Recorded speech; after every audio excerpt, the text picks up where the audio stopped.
Cerita novel dimanjakan oleh Presiden bab 671-675, ojo lali di subscribe ya lur, yuk gasken. Bab selanjutnya bab 671 dia tidak pernah mengira keduanya akan seperti ini. Wen tidak duduk bersama mereka, mungkin karena menurutnya tidak pantas bagi seorang pria untuk duduk dengan dua wanita, dan tidak memiliki kesamaan. Jadi dari sebelumnya ketika dia duduk, dia memesan minuman dingin terpisah untuk duduk di samping. Evelyn merasa sedikit aneh pada awalnya, tetapi ketika dia melihat Aster Su terlihat seperti biasanya, dia tidak mengatakan apa-apa, jadi bukan ide yang baik untuk mengajukan pertanyaan lagi. Dia memandang Aster Su, alisnya berkerut lembut, dan bertanya, lalu apakah Bibi Feng tahu tentang kepulanganmu kali ini?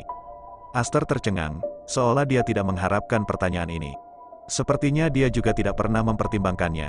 Setelah hening beberapa saat, dia berkata, kurasa tidak.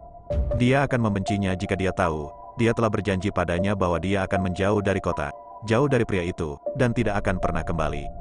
Tapi dia melanggar janjinya, dia tidak berhasil, dan setelah lebih dari 2 dekade, dia kembali. Apakah Anda akan menyalahkan saya, saudari, jika Anda menemukan saya di sini? Berpikir demikian, dia tampak agak kesurupan. Evelyn tidak tahu lagi apa yang harus dia katakan, dia selalu memiliki perasaan yang samar-samar bahwa masalah antara Aster Su dan Lon Ying seharusnya lebih dari sekedar saudara perempuan yang tidak berdarah. Lagi pula, jika mereka benar-benar hanya saudara perempuan, lalu mengapa Feng Xinglang memasukkan fotonya ke dalam buku? Aneh, bukan, menjadi indera keenam seorang wanita, dia sebenarnya memiliki kecurigaan yang menyelinap, tapi dia tidak percaya itu benar. Dalam hati nurani yang baik, meskipun Lon Ying menentangnya dan penjahit Feng bersama-sama, menyebabkan banyak masalah bagi mereka berdua, dan bahkan lebih sering menusuk harga dirinya. Tapi kenyataannya, dia tidak terlalu membenci Lon Warbler di dalam hatinya. Karena orang itu, yang terkadang terlihat seperti orang jahat untuk dilihat, sebenarnya bukanlah orang jahat. Jika dia cukup buruk, ada ratusan cara untuk memutuskan mereka hanya dengan masalah menghentikannya bersama penjahit Feng. Tetapi dia tidak melakukannya, bukan hanya karena kebaikan di hatinya, tetapi juga karena dia prihatin tentang hubungan ibu putranya dengan penjahit Feng dan tidak ingin membuat segalanya menjadi terlalu memalukan. Ketika dia memikirkan hal ini, Evelyn sekali lagi menatap Aster Su dengan sedikit tatapan tajam. Aku yakin Bibi Feng akan senang jika dia tahu kamu kembali. Aster Su sedikit terkejut, lalu bereaksi dengan sedikit perubahan warna. Sementara itu, dia berkata kepada Evelyn dengan nada yang hampir memohon, Nona Evelyn, ada sesuatu yang ingin saya tanyakan kepada Anda, bisakah Anda berjanji kepada saya? Dia bahkan menggunakan gelar kehormatan, menunjukkan urgensi hatinya. Alih-alih mengangguk dengan tergesa-gesa, Evelyn bertanya, apa itu? Jangan pernah memberitahu adikku tentang apa yang kamu lihat aku lakukan di Kyoto, dan tentang kepulanganku. Evelyn terkejut dan tidak mengerutkan kening. Tanpa sadar, saya bertanya, mengapa? Aster mengerutkan bibirnya dan tidak berbicara, suasananya hening. Butuh waktu lama sebelum dia berkata, dahulu kala, saya melakukan sesuatu yang sangat salah padanya. Saya seharusnya menjadi pria yang sekarat, dan dialah yang berusaha keras untuk menarik saya kembali dari gerbang, dari neraka. Aku telah berjanji padanya ketika aku meninggalkan Kyoto bahwa aku tidak akan pernah kembali dalam hidup ini, tidak pernah menginjakkan kaki di tanah ini lagi. Aku tidak ingin dia berpikir terlalu banyak dan aku tidak ingin dia berpikir aku melanggar janjiku. Jadi Nona Kon, tolong pastikan kau merahasiakan rahasiaku, ya. Evelyn menatapnya, dan baru setelah itu dia yakin bahwa itu tidak sesederhana yang dia pikirkan antara penyanyi Su Aster yang sendirian. Alih-alih terburu-buru untuk setuju, dia berkata, tapi kenyataannya, Anda melanggar kata-kata Anda, bukan? Aster terhenti, sesaat, dia tersenyum pucat, ya, aku melanggar janjiku. Dia berkata, menundukkan kepalanya dan dengan lembut membelai lipatan kecil di roknya. Baru kemudian Evelyn memperhatikan bahwa sekarang bulan Juni dan Juli, 3 volt dan 3 udara, dan di luar sangat panas sehingga meskipun AC menyala di mal, sebenarnya, katakanlah, tidak dingin. Orang normal yang mengenakan gaun lengan pendek sudah cukup, tetapi Su Aster di depannya mengenakan gaun lengan panjang di bagian dalam dan kemeja rajutan tipis di bagian luar. Kostum seperti itu benar-benar terlihat agak aneh untuk musim seperti itu. Dia memiliki kecurigaan yang menyelinap, tapi tidak ada cara untuk memastikannya. Akhirnya, tidak ada yang bisa dilakukan selain berkata, aku berjanji tidak akan merelakan keberadaanmu di hadapannya, tapi jika dia bertanya padaku, maafkan aku, tapi maafkan aku jika aku tidak bisa berbohong. Faktanya, Evelyn juga memiliki keberadaan pribadinya sendiri. Meskipun dia tidak tahu apa yang terjadi antara Aster dan Lon Ying, tetapi berdasarkan apa yang Aster katakan, bertahun-tahun yang lalu, Lon Ying telah menyuruhnya untuk tidak kembali lagi. Juga jelas bahwa pasti ada keterikatan utama antara kedua pria itu. Sebagai istri penjahit Feng, dia tidak ingin membohonginya tentang masalah sepenting itu. Apakah Lon Yingcheng mengakui keberadaannya atau tidak? Bahkan lebih sedikit yang saya inginkan, menempatkan diri saya di sisi buruknya dan membuat hubungan mereka yang sudah tegang sebagai mertua semakin tegang. Dia tidak melakukan semuanya untuk dirinya sendiri. Lebih penting lagi, itu karena meskipun di permukaan penjahit Feng sepertinya tidak pernah peduli dengan ibunya, dia tahu bahwa sebenarnya, dalam hati penjahit Feng, posisi Lon Ying sangat penting. Dia tidak ingin penjahit Feng terjebak di antara kedua wanita mereka dalam situasi yang sulit lagi. Dia juga tidak ingin menyebabkan perselisihan yang nyata antara ibu dan anak karena dirinya sendiri. Memikirkan itu, dia menghela nafas lagi. Aku benar-benar minta maaf, Sister Sue. Hanya itu yang bisa aku janjikan, jika kamu... Cukup, Aster tiba-tiba memotongnya dengan sebuah suara. Dia menatapnya dengan ekspresi rasa terima kasih yang tulus di matanya. Nona Kon, saya mengerti Anda, permintaan aslinya tidak terlalu sopan, dan saya bersyukur Anda telah menyetujuinya, sungguh. Evelyn menghela nafas lega. Di satu sisi, dia tidak ingin menipu Lon Ying, tapi di sisi lain, mengapa dia ingin menyakiti Aster Su? Tidak peduli apa yang terjadi saat itu, dia hanya tahu bahwa wanita di depannya hari ini lembut dan baik, dan tidak peduli siapa yang dia hadapi, dia sepertinya memiliki perasaan seringan krisan dan terpisah dari sisa dunia. Dia mencintai Aster dan sedih melihatnya dalam masalah. Mungkin hasil terbaik adalah tidak ada yang mengatakan apa-apa, dan pada akhirnya, keduanya tidak akan pernah benar-benar bertemu lagi. Berpikir demikian, dia mengangkat pergelangan tangannya dan melihat waktu. Mengatakan, sudah larut, Sister Sue, apakah kamu ingin terus berjalan? Su Aster menundukkan kepalanya dan terbatuk 2 kali. Wen Wenjun melihat ini dan berdiri dan datang, memegang bahunya dengan kedua tangan dan berkata, sudah larut, kamu harus kembali. Bab 672 baru kemudian Aster menganggukkan kepalanya. Dia mengangkat kepalanya dan menatap Evelyn dengan sedikit permintaan maaf, tersenyum lembut. Maaf Nona Evelyn, aku tidak enak badan, aku harus kembali untuk istirahat. Evelyn tersenyum, tidak apa-apa, kebetulan aku akan kembali. Dan kemudian, setelah jeda, Anda tidak tahu apa yang salah dengan kesehatan Anda, kesehatan ibu saya juga buruk sebelumnya, jadi saya membawanya ke ibu kota untuk mendapatkan nasihat medis, tetapi saya bertemu dengan beberapa dokter yang baik, jadi saya dapat memperkenalkan Anda kepada mereka jika Anda membutuhkannya. Aster tersenyum lembut dan menggelengkan kepalanya, tidak perlu, ini masalah lama yang tidak bisa aku sembuhkan. Kataku, beralih ke Winnie, Saudara Win, ayo pergi. Wen mengangguk dan membantunya berdiri, lalu berjalan keluar. Evelyn mengawasi punggung mereka saat mereka pergi, dan hanya setelah waktu yang lama ini bangun dan pergi. Apa yang tidak dia duga, bagaimanapun, adalah bahwa itu akan terjadi tidak lama setelah dia pergi. Di tempat parkir mobil di lantai bawah mall, Aster Su dan Lon Ying, secara kebetulan bertemu langsung. Saat itu, Wen Wenjun pergi ke mobil dan meminta Aster menunggu di sana. Tidak menyangka hanya 2 menit setelah menunggu, sebuah mobil berhenti di depannya, diikuti oleh Lon Ying yang turun dari mobil. Kedua pria itu saling berhadapan, keduanya terpana, lalu keduanya menjadi pucat. Mengapa kamu di sini? Lon Ying secara alami sangat marah, dan dia melihat sekeliling untuk memastikan tidak ada orang di sana, sebelum menarik Aster Su ke sudut di sampingnya. Kemudian, menatapnya dengan suara tegas dan marah, bukankah aku sudah bilang kamu tidak diizinkan untuk kembali, bagaimana kamu bisa kembali ke sini, apa yang kamu inginkan? Aster Su tetap di sana, belum bisa bereaksi, tiba-tiba mesin berbunyi, dan kemudian sebuah mobil hitam berhenti tepat di sampingnya. Wen Wenjun keluar dari mobil dengan wajah galak dan melangkah ke sisi ini, menarik Su Aster yang masih linglung di belakangnya. Apa yang sedang kamu lakukan? Dia berteriak dengan marah. Raungan ini tidak membuat Lon Ying takut, melainkan membuat Aster Su kembali sadar. Dia memandang orang di depannya dan tampak bingung, menjelaskan tanpa henti, kakak, saya tidak bermaksud untuk mundur, dengarkan penjelasan saya. Namun, Lon Ying tidak memberinya kesempatan sama sekali. Dia langsung menyela, cukup Aster, bagaimana kamu berjanji padaku saat itu, apapun alasannya, itu tidak bisa menjadi alasan bagimu untuk membatalkan kontrak. Ketika Suwan mendengarnya mengatakan itu, dia hanya merasakan hatinya terkoyak, dan air mata segera membasahi matanya. Saudara, Lon Ying memandangnya dan menyeringai. Apakah kamu masih berpikir kamu bisa kembali bersama? Apakah kamu ingin merayunya lagi? Aster, bagaimana kamu bisa begitu tidak tahu malu? Siapa yang akan melihat tatapan lemah itu? Kamu pikir aku akan merasa kasihan padamu? Kamu sedang bermimpi. Tutup mulutmu, Wen Wenjun tidak bisa menahan lebih lama lagi. Mengabaikan halangan Aster, dia berjalan lurus ke depan dan menarik Suwan di belakangnya. Dia memelototi Lon Ying dengan marah dan berkata dengan tegas, Wan kecil adalah orang yang hidup, dia memiliki kebebasan untuk kembali atau pergi kemanapun dia mau, kamu tidak punya hak untuk ikut campur. Lon Ying memandang pria di depannya, lalu ke Su Wan dengan seringai tak percaya. Wah, aku tidak melihatnya datang. Tapi di usiamu, bagaimana bisa seorang pria sekarat untukmu dan mati-matian berusaha melindungimu? Tatapannya tertuju pada wajah Winnie lagi dan dia mencibir. Siapa kamu padanya? Seorang kekasih, suami, miringkan atau tidak sama sekali, kan?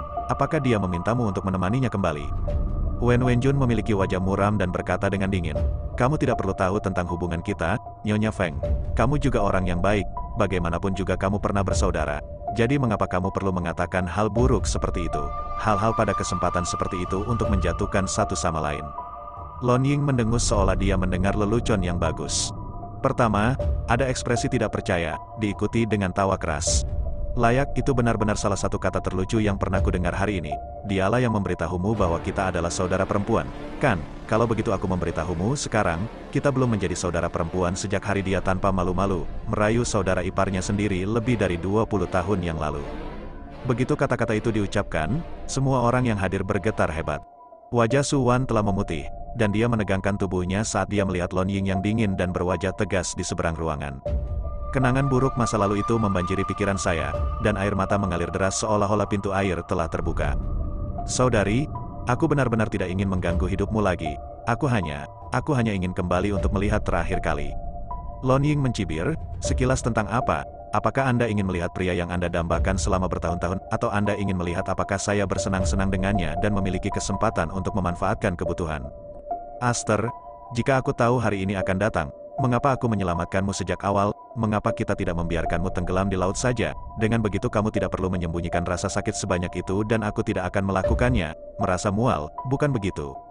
Aster Su terkejut dan mundur 2 langkah. Kata-kata yang diucapkan oleh Lon Ying seperti pisau yang ditusukkan ke dalam hatinya. Dia menggigit bibir bawahnya, setengah jalan, sebelum menggelengkan kepalanya.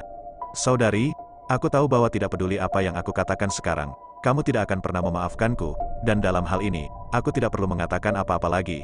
Jadi jangan khawatir, aku jelas tidak bermaksud apa yang kamu katakan, dan karena kamu sama sekali tidak ingin melihatku, aku akan menghilang dan pergi jauh darimu nanti, tidak akan pernah terlihat lagi.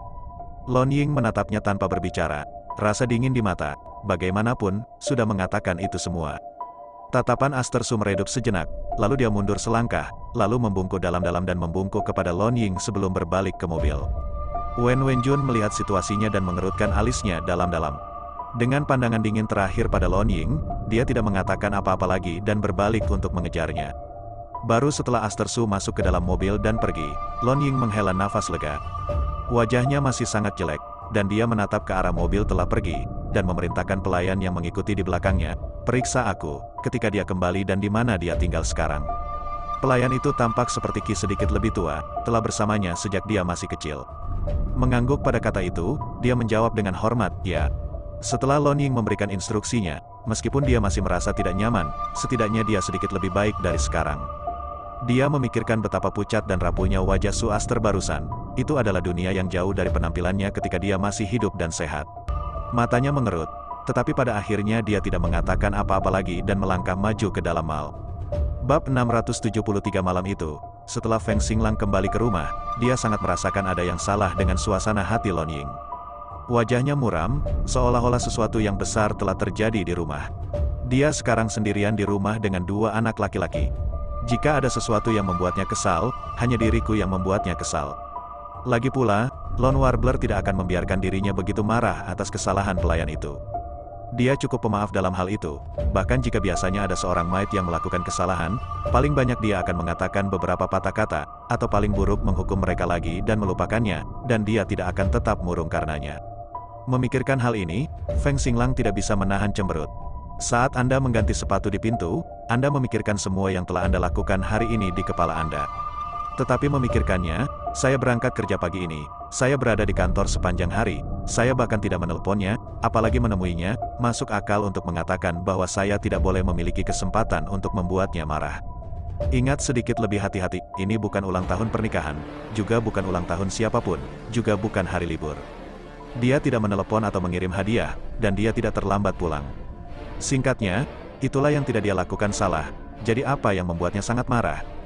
Feng Xinglang bukanlah seorang pembawa istri, namun karena insiden dari waktu yang lama, dia selalu memiliki rasa bersalah yang tersimpan di hatinya terhadap Lon Ying.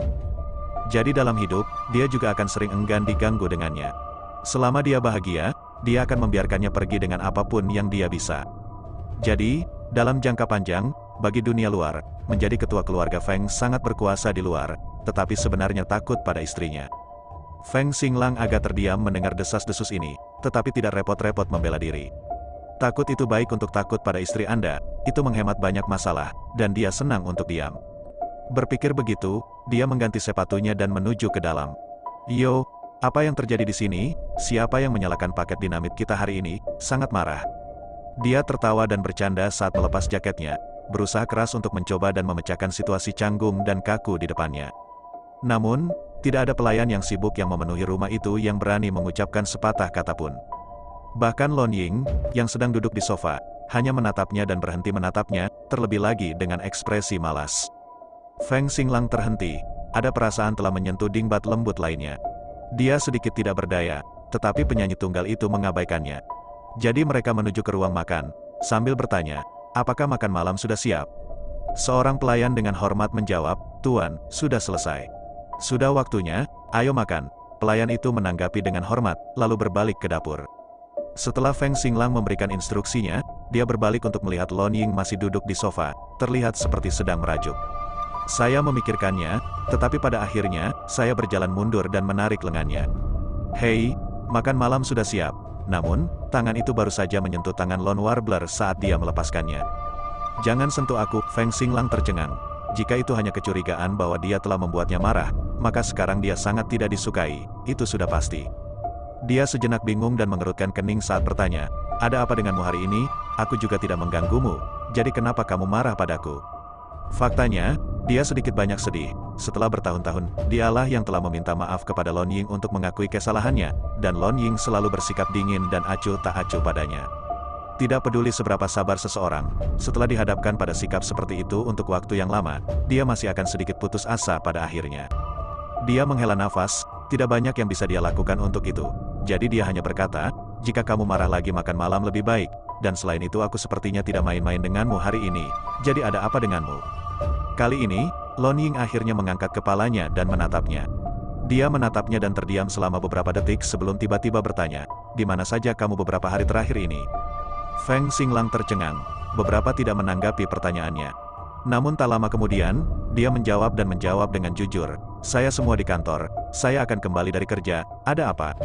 Lon Ying mencibir, apakah kamu yakin tidak berbohong padaku?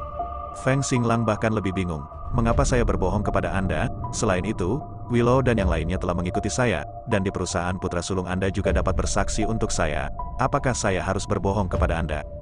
Lon Ying memikirkannya, dan itu benar, Feng Xinglang berani berbohong padanya, tetapi Feng Yan tidak berani.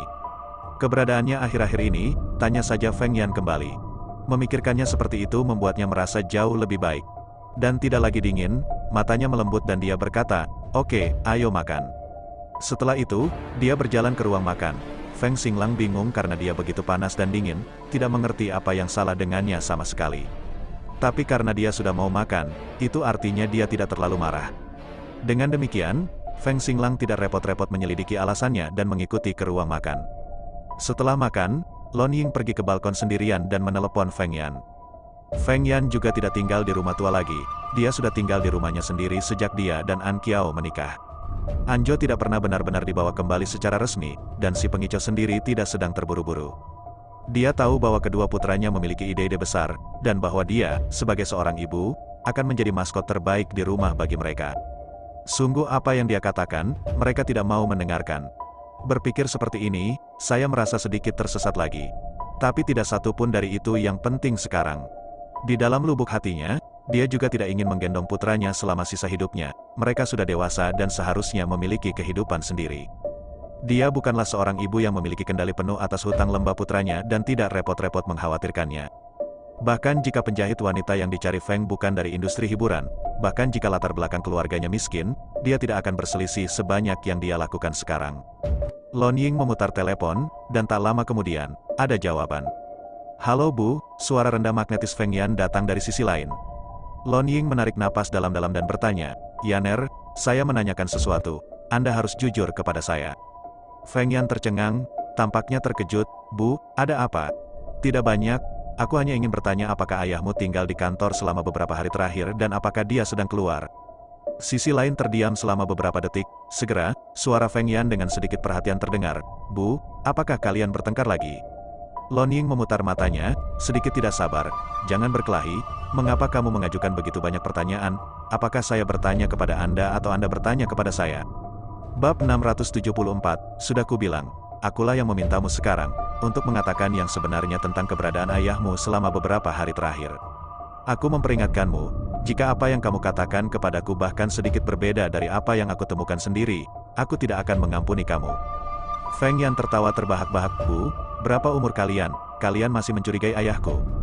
Nadanya tertawa, dan dia jelas terlihat seperti penonton. Lon Ying sangat marah saat mendengarnya. Feng Yan, dengan siapa kamu? Apa yang kamu ketahui tentang hal-hal dewasa? Cepat beritahu aku.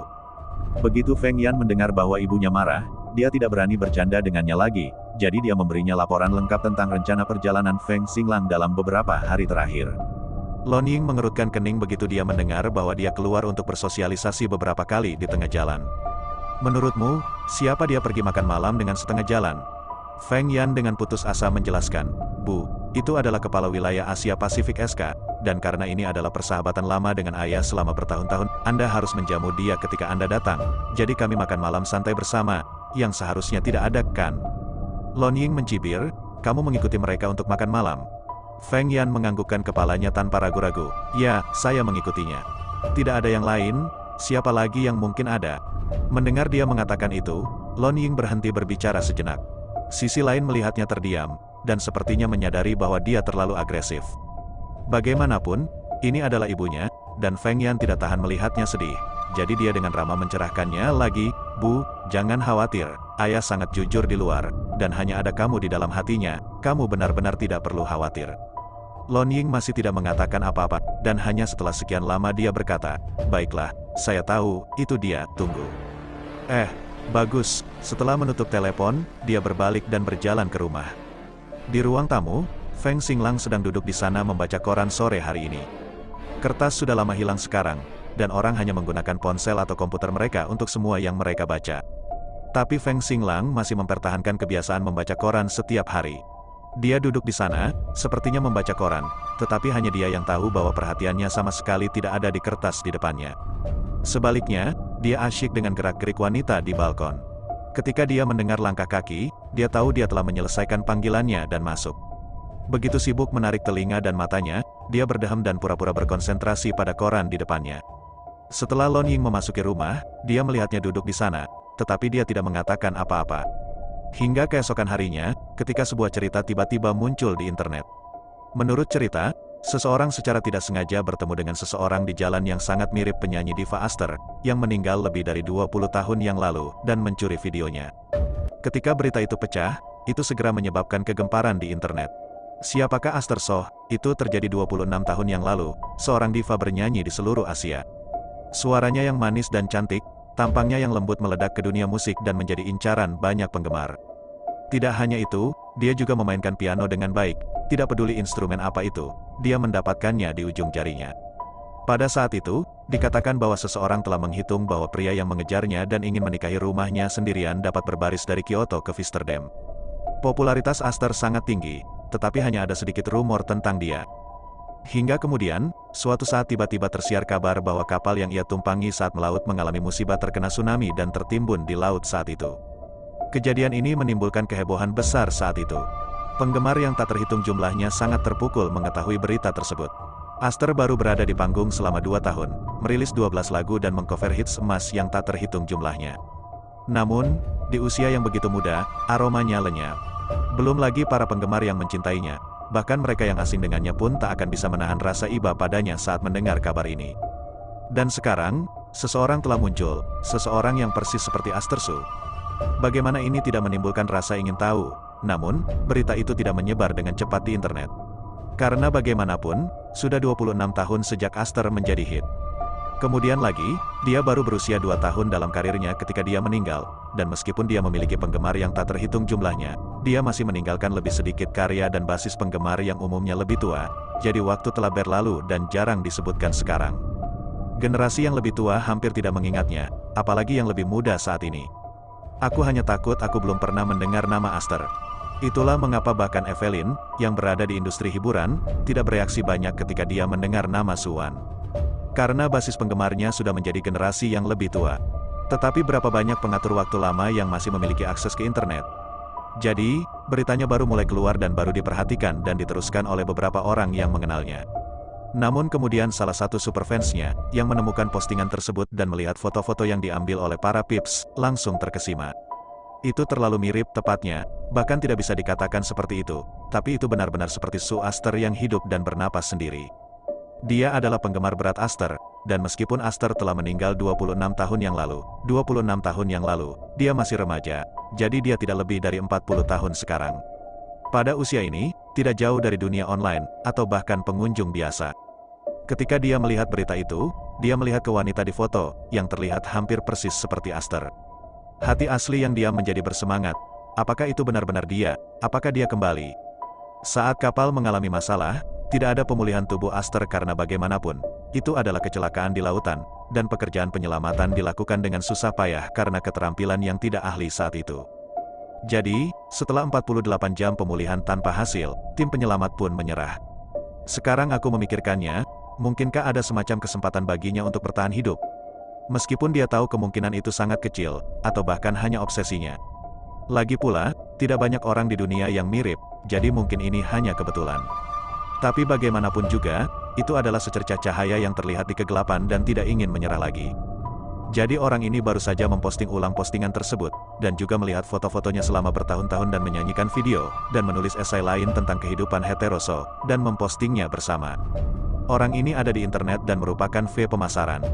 Biasanya ia juga melakukan beberapa postingan yang eksplosif, namun postingan tersebut tidak terbatas pada industri hiburan saja, mereka berasal dari semua industri, dan keasliannya lebih dapat diandalkan, sehingga ia memiliki banyak penggemar setia.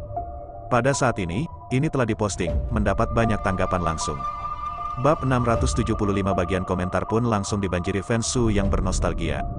Meskipun 26 tahun telah berlalu, tidak dapat disangkal bahwa orang-orang pelupa, dan orang-orang serta hal-hal yang pernah mereka cintai dan nikmati memudar seiring berjalannya waktu. Tapi video dan foto itu nyata, dan bahkan setelah 26 tahun, ketika Anda menampilkannya lagi, mereka masih sama bagusnya dan sama menginspirasi. Saat orang-orang menonton video pertunjukan tersebut, tampaknya akan membawa mereka kembali ke 26 tahun dalam sekejap. Gadis muda yang lincah itu, berdiri di atas panggung, memancarkan cahaya dan panasnya sendiri, menumpahkan semua kehangatan dan kemanisannya ke bumi.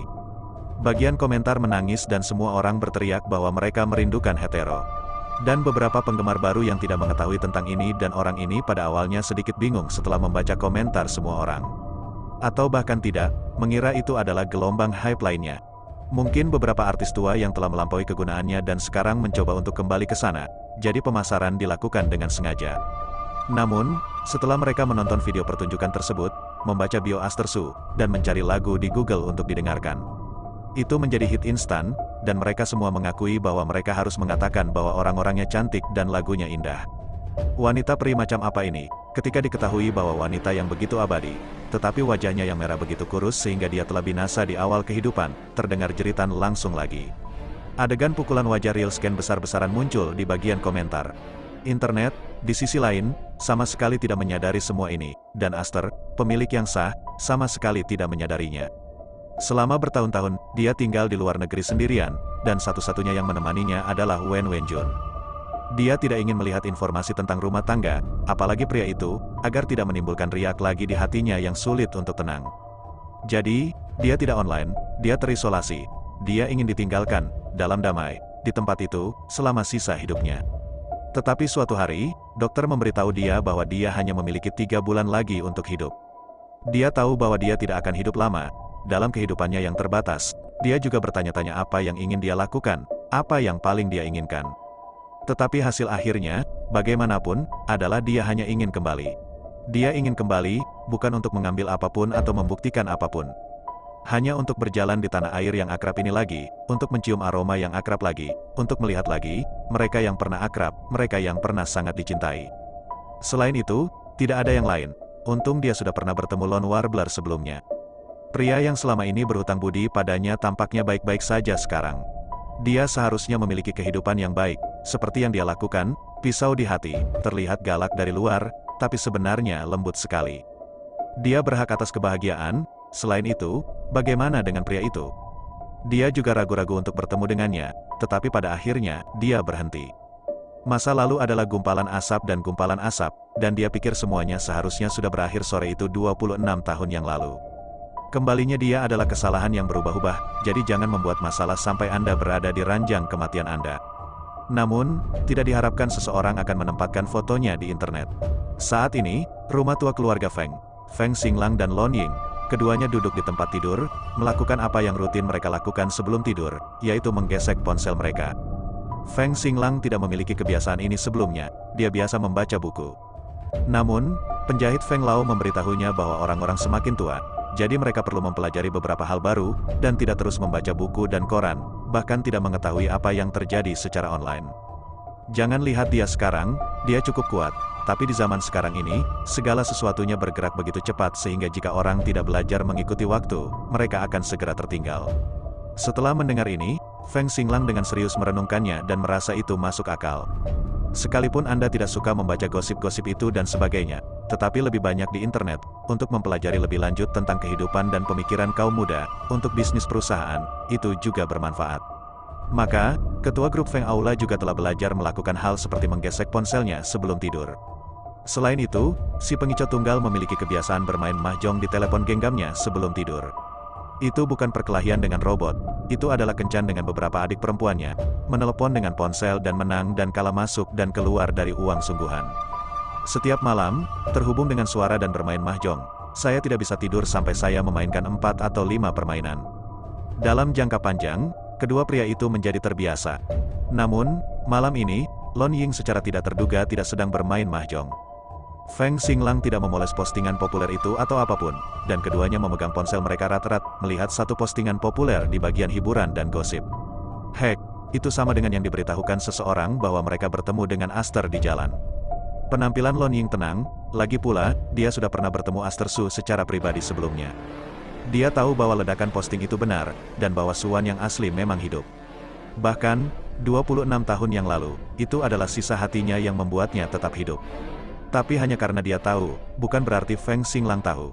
Melihat Feng Xinglang memegang telepon dengan ekspresi kaget, mata Lon Ying menjadi sedikit gelap, diikuti dengan seringai, "Apa, sangat senang melihat foto kekasih lamamu sehingga kamu bahkan tidak bisa berbicara."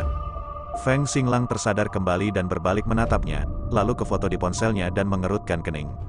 Sekarang angka-angka pemasaran ini, terlalu banyak, segala jenis berita yang berani mereka sampaikan, bahkan orang-orang yang telah meninggal, memalukan. Dia berkata, sedikit marah, dan ingin memanggil seseorang untuk mengurus postingannya. Sebelum nomor itu dipanggil, bagaimanapun, itu dihentikan oleh Lon Ying.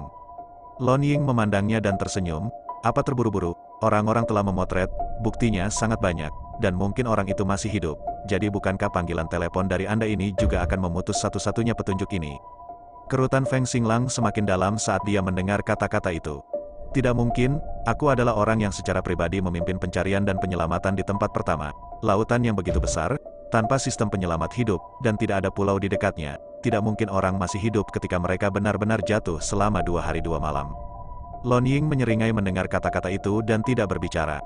Jari Feng Xinglang mengetuk nomor dan menginstruksikan orang-orang di sana, cari tahu siapa yang memposting-posting online tentang Su Aster dan hapus, tidak ada berita seperti itu yang akan disebarkan di masa depan. Orang di seberang jalan harus cepat-cepat melakukannya, dan melakukan apa yang diperintahkan. Setelah menutup telepon, dia meletakkannya dan hanya ketika dia berbalik, dia menyadari bahwa wajah Lon Ying agak dingin, dia bukan orang bodoh, dan dengan sedikit menoleh, dia mengerti sesuatu. Chen dengan sungguh-sungguh menjelaskan, Ying, maksudku tidak apa-apa, hanya saja, Su Heter adalah anggota keluarga Lon, dan aku tidak ingin siapapun masih menggunakan namanya untuk mendapatkan perhatian setelah kematiannya.